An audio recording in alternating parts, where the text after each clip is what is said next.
Hi, and welcome to another DaVinci Resolve tutorial. I am Maximilian, and today we're going to be looking at letterboxing effects and two easiest and quickest ways on how to do it in Resolve 16.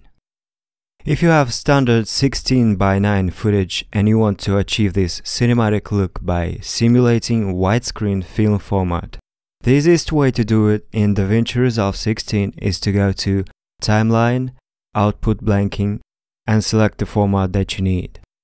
235 or 240 are a current widescreen cinema standard. To reframe that, go to the Color tab, Sizing, and adjust the tilt. Now, it is also possible to do the same effect without adding black bars, just by changing your resolution. To do that, you need to take the width of the original video and divide it by the aspect ratio you want. So for example, if you want 240 and you have 1080p footage, divide 1920 by 2.4 and you'll get 800.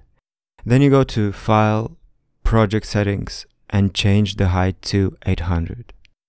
If you're working with 4K, then this number would be 1600.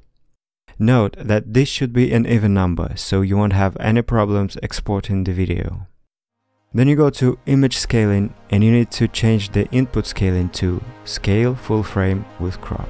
You'll also have your custom resolution in the Deliver tab.